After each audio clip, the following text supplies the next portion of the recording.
Diyos mio Marimar, nag-craving na naman kami ng mga Pinoy foods.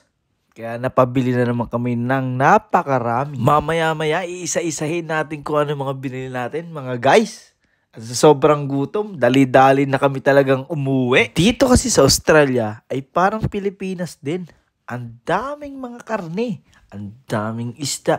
Kaya sobrang sarap talaga dito mamili at magluto ng mga Pinoy foods. Ito palang pamilihan namin dito, ang tawag ay Inala Market. Sobrang daming Vietnamese ang mga nagbibenta. Dito nga pala sa video to, medyo nabibigatan na ako sa dala-dala kong ulo to ng baboy.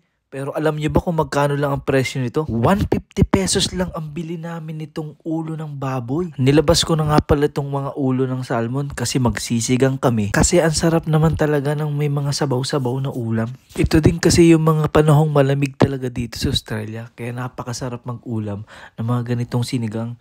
Nagluto nga rin pala kami nitong parang minudo or apritada. Ewan ko ba kung ano to, parang hindi ko alam.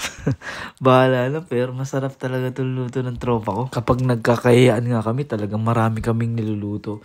Kasi alam nyo naman dito sa Australia, hindi mo talaga maiiwasang malungkot. Alam nyo na. Diyos mio Marimar, nagdrama pa. Yan, ituloy na natin yung pagluluto na itong ulo ng mga dinosaur. Mga ano pala to, salmon. Mura din dito itong mga ulo ng salmon. Parang nasa 180 pesos lang, 1 kilo.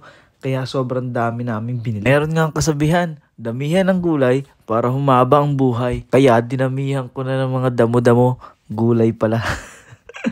Alam niyo ba, trivia lang ha, dito nga pala sa Australia, ay napakaganda ng mga trabaho. Sobrang laki ng sahod. Isang araw, pwede ka kumita dito ng 20,000 pesos. Kaya masarap talaga dito kung masipag ka. Mabilis ka talagang umangat sa buhay. Hindi naman yung sinabing yaman agad. Yung aangat ka sa buhay, talagang sobrang bilis at daming opportunity talaga dito. Kaya nga gusto ko yayain yung mga pamilya ko dito, kaibigan, at lahat yung mga, tulad ng mga viewers, gusto ko rin sabihin sa kanila na kung gusto nyong pumunta dito, i-try nyo na. Kasi wala namang mawawala, di ba? Kaya punta na. Nagluto nga din ako itong dinosaur, oh. Bulalong dinosaur. Ang sarap. May mais. Tara, kain na tayo. Gutom lang siguro to. Eto, kakamayin ko na. Ito din kasi yung mga naaalala ko pag kumakain kami sa bahay.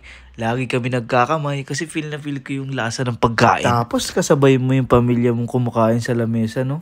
Uwi na nga muna sa Pilipinas.